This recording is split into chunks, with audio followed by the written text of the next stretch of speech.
आपका स्वागत है।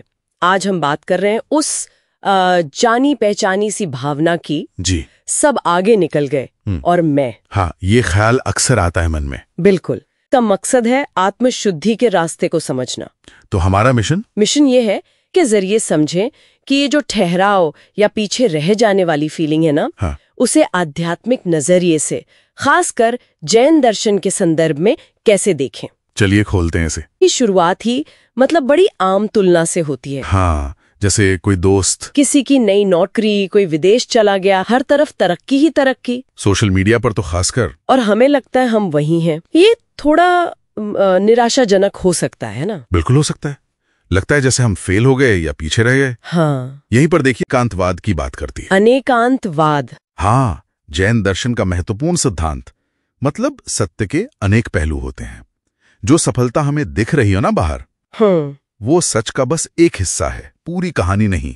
अच्छा, मतलब जो दिख रहा है जरूरी नहीं वही पूरा सच हो। बिल्कुल। आपकी रफ्तार, आपकी दिशा, वो कोई और तय नहीं करता। हो सकता है ये ठहराव एक अलग नजरिया दे रहा हो आपको। ठीक है। कहती है कि असली ताकत तो धीरज रखने में है और अपने कर्मों पर विजय पाने में। तो ये जो ठहराव है, ये रुकना, ये क्या अपने अंदर सम्यक ज्ञान, सही ज्ञान, हाँ, और सम्यक दर्शन, मतलब सही विश्वास, उसको मजबूत करने का टाइम हो सकता है? आपने बिल्कुल सही पकड़ा। ये सिर्फ रुकना नहीं है, ये एक तरह से अंदरूनी तैयारी का समय है। तैयारी? जी। अच्छी तुलना है। हाँ। मिट्टी में दबे बीज से। बीज से कैसे?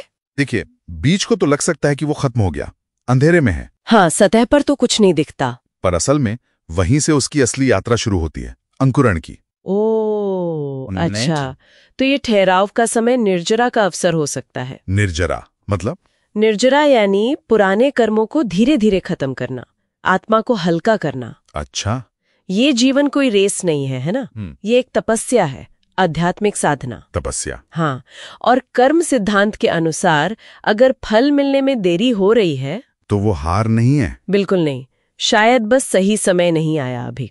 ये बीज वाला उदाहरण तो सच में सोचने वाला है। हाँ। कि शायद अंदर बहुत कुछ चल रहा हो। बिल्कुल। लेकिन रोजमर्रा में वो तुलना वाले भावना, उससे कैसे निपटें? मतलब क्या हाल बताती? कहती है रत्नत्रय पर विश्वास मजबूत करो। रत्नत्रय यानी 3 रत्न? जी। सम्यक दर्शन, सही श्रद्धा या विश्वास, सम्यक ज्ञान, सही समझ, और सम्यक चारित्र, सही आचरण। दर्शन, ज्ञान, चारित्र। हाँ, इन तीनों पर पूरी निष्ठा रखना ही समाधान है।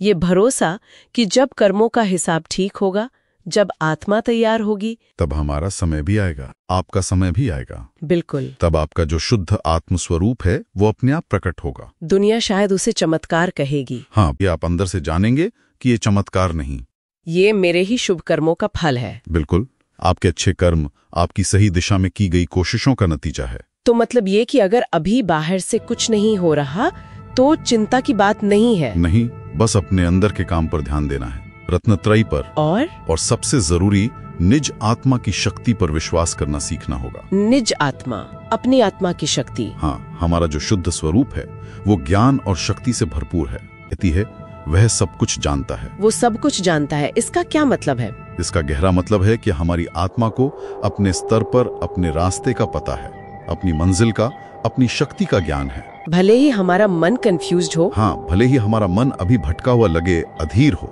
वो आत्मा बस सही वक्त का इंतजार कर रही है। कर्मों के बादल हटने का। जी। जब वो हटेंगे तो उसकी शक्ति प्रकट होगी।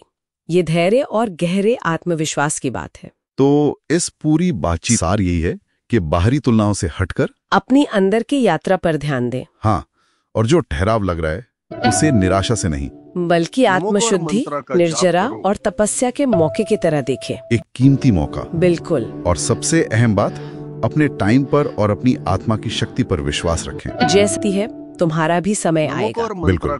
और यहाँ एक विचार छोड़ जाते हैं सोचने के लिए, आत्मा सब कुछ जानती है। हाँ। तो जब हमारा मन इतना अनिश्चित होता है तब भी ये कैसे महसूस करें कि हमारी आत्मा को रास्ता पता है? वो गहरा विश्वास कैसे जगाएं? हाँ, वो विश्वास कैसे विकसित किया जाए जिसका हमने जिक्र किया।